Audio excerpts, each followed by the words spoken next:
an oil drop of 12 excess electrons, 12 excess electrons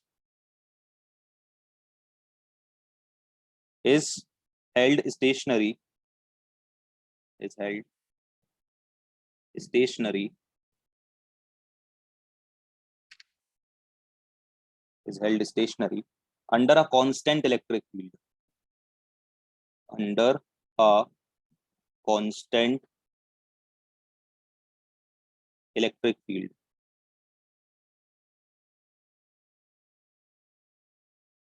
ठीक है, of 2.55 into 10 raised to the power 4 Newton per coulomb. Full stop. Density of drop, density of drop is 1.26 gram per centimeter cube, gram per centimeter cube. Estimate the radius of drop. हमें drop का radius निकालना, ठीक है। अब थोड़ा सा एक बार question को अच्छे से सब रीड करो पहले, ठीक, सोचो बन रहा है कि नहीं बन रहा है, कर पाओगे कि नहीं कर पाओगे। सबसे पहले तो गिवन लिखो, क्वेश्चन को सब अच्छे से रीड करके सबसे पहले क्या लिखो, गिवन। गिवन क्या क्या है हमको, तो देखो constant, under a constant electric field लिखा है ना, इलेक्ट्रिक फील्ड कैसी है, कांस्टेंट है, ठीक, लिखो बताते हैं, करोगे तुम लोग, लिखो इलेक्ट्रिक फील्ड कितनी गिवन है, 2.55 into 10 raise to the power 4 newton per coulomb. और क्या गिवन है, डेंसिटी गिवन है, डेंसिटी कितनी है अपनी 1.26 ग्राम पर सेंटीमीटर क्यूब, ठीक। अब देखो इलेक्ट्रिक फील्ड का ऐसा यूनिट में गिवन है और डेंसिटी सीजीएस में है ना, डेंसिटी सीजीएस में, तो इसको क्या करना पड़ेगा, कन्वर्ट करना पड़ेगा, है ना, केजी पर मीटर क्यूब में। तो केजी पर मीटर क्यूब में कन्वर्ट करोगे तो कितना हो जाएगा, ये देखो, ये हो जाएगा 1.26 into 10 raise to the power -3, ठीक है। ग्राम को क्या में कन्वर्ट करोगे, केजी में, और वैसे ही सेंटीमीटर क्यूब है ना, तो सेंटीमीटर को क्या में कन्वर्ट करना है, मीटर में। सेंटीमीटर को मीटर में करोगे तो ये 1 सेंटीमीटर को क्या लिखोगे, पहले तो तुम इसको लिखोगे 10 रेज टू दी पावर -2, और जो पावर लगी है 3 की वो एज इट इज रहेगी, तो ये कितना हो जाएगा, हो जाएगा 1.26 into 10 raise to the power -3 divide by 10 raise to the power, ये कितना आएगा -6, है ना, और ये -6 ऊपर जाएगा तो ये कितना हो जाएगा, +6, +6 -3 कितना आएगा, +3, तो हो जाएगा 1.26 into 10 raise to the power +3, ठीक है। अब हमने इसको किस फॉर्म में कन्वर्ट कर दिया है, केजी पर मीटर क्यूब के फॉर्म में, है ना, ऐसा यूनिट में कन्वर्ट कर लिया। कन्वर्जन समझ आ गया सबको ये, ठीक है। ग्राम को केजी में कन्वर्ट किया, इसलिए मल्टीप्लाई कैसे किया, 10 रेज टू दी पावर -3 से। सेंटीमीटर को मीटर में कन्वर्ट किया, है ना, इसलिए यहाँ पे क्या आया, 10 रेज टू दी पावर -2, और ये जो 3 था क्यूब ये एज इट इज था, ठीक, सॉल्व कर दिया उसको, ठीक है। अच्छा, अब ध्यान से क्वेश्चन को पढ़ते हैं पहले तो। अब सबसे पहले देखो क्या लिखा है, an oil drop of 12 excess electron. 12 excess electron का मतलब क्या है, ठीक है, कि हमारे पास कितने, देखो नंबर ऑफ इलेक्ट्रॉन्स कितने हैं, 12, नंबर ऑफ इलेक्ट्रॉन्स कितने हैं, 12 हैं, और चार्ज कैसा है ऑयल ड्रॉप के ऊपर, पॉजिटिव की नेगेटिव, एक्सेस में क्या है, देखो इलेक्ट्रॉन्स हैं एक्सेस में, है ना, तो चार्ज कैसा है, नेगेटिव, हाँ, ठीक, चार्ज कैसा है, नेगेटिव चार्ज है। तो यहाँ पे अपन क्या लेते हैं, सबसे पहले तो पहले अपन चार्ज निकाल लेते हैं कि हमारे ऑयल ड्रॉप के ऊपर चार्ज कितना है, तो Q इक्वल टू, देखो नंबर ऑफ इलेक्ट्रॉन्स कितना है, 12, ठीक है, तो 12 इलेक्ट्रॉन के बराबर चार्ज है, तो कितना हो जाएगा 12 इंटू ई। ठीक है, अब यहाँ पे भी माइनस लिखना जरूरी नहीं है क्योंकि हम मैग्नीट्यूड बस लेंगे। ठीक है, नेगेटिव याद इसलिए रखना है, या चाहो तो अभी लिख लो, जब वैल्यू पुट करेंगे तो केवल मैग्नीट्यूड। ठीक है, तो -12 ही चार्ज है। ये अपन इसलिए यहाँ पे माइनस लिख रहे हैं क्योंकि अभी अपन डायग्राम बनाने वाले हैं एक छोटा सा, तो उसमें अपन ये निकालेंगे कि जब अपन नेगेटिव चार्ज को इलेक्ट्रिक फील्ड में रखते हैं तो फोर्स कहाँ लगता है। नेगेटिव चार्ज को जब इलेक्ट्रिक फील्ड में रखते हैं तो फोर्स कहाँ लगता है, इलेक्ट्रिक फील्ड के अपोजिट डायरेक्शन। ठीक है, और पॉजिटिव चार्ज को रखते हैं तो अलोंग ही लगता है ना।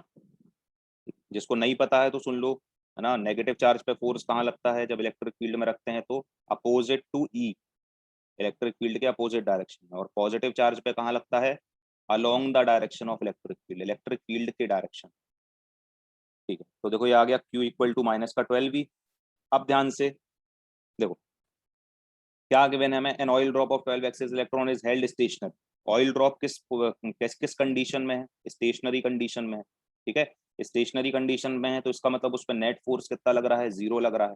उस पर नेट फोर्स कितना लग रहा है, 0 लग रहा है। ठीक है, अब आगे पढ़ते हैं। तो नेट फोर्स यदि 0 लग रहा है मतलब वो कैसी है, इक्विलिब्रियम कंडीशन में है या स्टेशनरी कंडीशन में।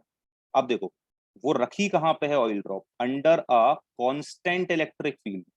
तो ये जो ऑयल ड्रॉप है जिस पे नेगेटिव चार्ज है वो कहाँ रखी है, इलेक्ट्रिक फील्ड में रखी है।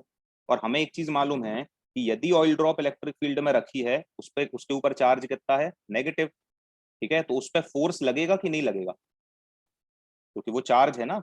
कोई नेगेटिव चार्ज जब इलेक्ट्रिक फील्ड में रखते हैं तो उस पर फोर्स लगता है कि नहीं लगता है, लगता है। कहाँ लगता है, अपोजिट टू ही लगता है।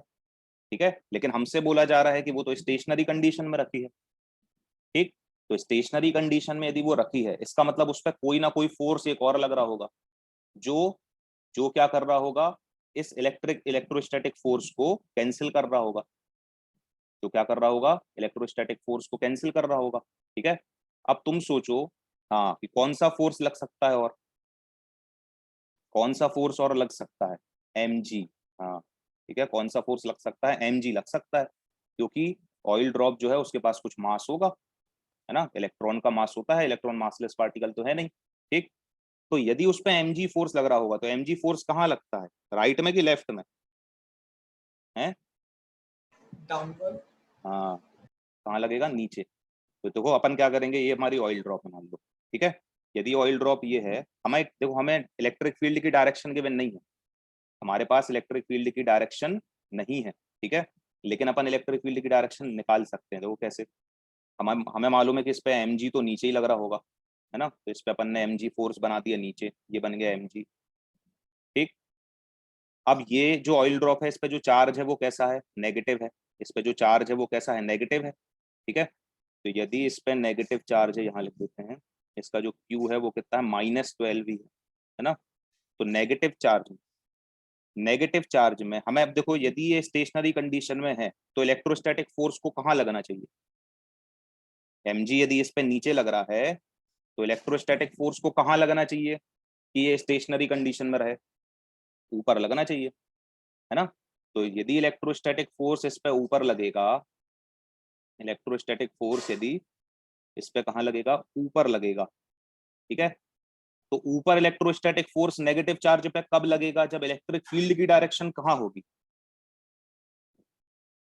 ऊपर इलेक्ट्रोस्टैटिक फोर्स इस पे, हाँ ऊपर इलेक्ट्रोस्टैटिक फोर्स इस पे तब लगेगा जब इलेक्ट्रिक फील्ड की डायरेक्शन नीचे होगी, क्योंकि नेगेटिव चार्ज पे फोर्स कहाँ लगता है इलेक्ट्रिक फील्ड में, अपोजिट टू। तो देखो यहाँ पे जरूर इलेक्ट्रिक फील्ड की डायरेक्शन ऐसे होगी, नीचे की तरफ। ठीक है, तो ये जो डायरेक्शन है ये किसकी होगी, ये इलेक्ट्रिक फील्ड की डायरेक्शन होगी ऐसे। अब समझे पूरा क्वेश्चन, ठीक है। डायग्राम क्लियर हो गया, ऐसा बना लेना तुम लोग भी उसमें ताकि बाद में भूलो नहीं। ठीक, तो ये एरो वगैरह बना लो, यहाँ पे ऊपर कौन सा फोर्स लग रहा है, ये एफ ई मतलब इलेक्ट्रोस्टैटिक फोर्स, नीचे mg लग रहा है, इलेक्ट्रिक फील्ड की डायरेक्शन ऐसे होगी। ठीक है, अब हमारी जो ड्रॉप है वो किस कंडीशन में है, इक्विलिब्रियम कंडीशन में है या स्टेशनरी कंडीशन में है। इसका मतलब एफ ई और mg बराबर होंगे, एफ ई और mg कैसे होंगे, बराबर। ठीक है, तो क्या लिख लेना यहाँ पे, इन स्टेशनरी कंडीशन या इन इक्विलिब्रियम कंडीशन कौन कौन बराबर होगा, एफ ई जो है वो किसके बराबर होगा, mg के बराबर होगा। ठीक है, समझ आया? अच्छा, हमें निकालने क्या बोला गया है, पहले देखो। हमें रेडियस निकालने बोला गया है ना। तो रेडियस निकालने बोला गया है, तो एफ में तो हमें कहीं रेडियस नहीं मिलना है, एम में मिल जाएगा। उसको ऐसा लिख लेते हैं, M G equal to F. ठीक है, अब मास को हम क्या लिख सकते हैं? मास को हम लोग क्या लिख सकते हैं? Volume into density. मास को क्या लिख सकते हैं? Volume into density. तो इसको लिख लेते हैं V इंटू रो। रो क्या कहलाता है? डेंसिटी, है ना। और ये जो G है ये एज इट इज आ जाएगा। ठीक, अब इक्वल टू, यहाँ पे Fe जो है, ठीक है, Fe की वैल्यू अपने पास कितनी है? फोर्स इस पे कितना लगेगा इलेक्ट्रिक फील्ड में? Q इंटू ई, Q इंटू ई, है ना। तो यहाँ पे कितना आ जाएगा? Fe इक्वल टू हो जाएगा Q इंटू ई, है ना। जिसको ये फॉर्मूला नहीं पता तो देखो, इलेक्ट्रिक फील्ड का फॉर्मूला क्या होता है? F upon Q। ठीक है, तो यहाँ से F कितना हो जाएगा? Q इंटू ई। ठीक, तो ये आ गया F कितना? Q इंटू ई। अब इन सब की वैल्यू हम रख सकते हैं। तो देखो, हमारे ये ऑयल ड्रॉप का शेप क्या होता है? कहाँ पे? VO कहाँ लिखा है? V इंटू रो, ये रो लिखा है, रो। रो का साइन है ये ना, RHO। डेंसिटी, डेंसिटी लिखा है वो। ठीक, जिसको नहीं समझ में आ रहा तो D लिख लो, वॉल्यूम इंटू डेंसिटी। आप सबकी वैल्यू पुट करो। तो देखो, ऑयल ड्रॉप का जो शेप रहता है वो कैसा रहता है? स्फेरिकल। तो वॉल्यूम ऑफ अ स्फीयर रख दो 4/3 पाई आर क्यूब, है ना, 4/3 पाई आर क्यूब। ठीक, फिर रो, रो की वैल्यू कितनी है? डेंसिटी हमें देखो ये गिवन है, ये है, ये हम निकाल चुके हैं। सबकी वैल्यू बस रखो 1.26 इंटू 10⁻³ ठीक है, इक्वल टू, ये डायग्राम सबका बन गया ना। Q इंटू ई, क्यू कितना गिवन है? चार्ज, चार्ज है 12E। ये चार्ज कितना है? 12E, है ना। तो यहाँ पे कितना आ जाएगा? 12। और ई की वैल्यू कितनी होती है? 1.6 इंटू 10⁻19, है ना, इंटू ई कितना के मैंने इलेक्ट्रिक फील्ड देखो ये है 2.55, है ना। तो ये आ गया कितना? 2.55 इंटू 10⁻⁴। ठीक, अब इसको तुम्हें सॉल्व करना है, ठीक है, और इस आर की वैल्यू निकालनी है। ये आर क्या है? ये आर हमारी ड्रॉप का रेडियस है, समझ गए? तो आर देखो, अब हम ये सॉल्व नहीं कर रहे हैं, ये तुम खुद करोगे मैथ्स से। हम तुमको इसमें डायरेक्ट आंसर लिख रहे हैं, क्योंकि 1.1 मिनट बचा है लास्ट में। ये सॉल्व करके आंसर निकालना है। ये आंसर आ रहा है, नहीं क्यू की वैल्यू माइनस में नहीं रखना है, मैग्नीट्यूड बस, ठीक है, क्योंकि रेडियस निकालना है हमको। तो ये आ रहा है आर इक्वल टू, आ रहा है 9.9 कितना 17। ये देख लेना, ये सॉल्व करके, इंटू 10⁻⁻7 समथिंग कितना आ रहा है, कि +7 आ रहा है। हाँ, ये सही है इसका, 97 इंटू 10⁻8। देखो इतना आ रहा है क्या? किसी ने और भी किया है? 9.8 इंटू 10⁻⁻7, नहीं -7 नहीं होगा शायद। इसको देख लेना सॉल्व करके, है ना। एग्जैक्ट आंसर इसमें नहीं लिखा है हमारे में। ठीक, +7 आ रहा है बस जहाँ तक।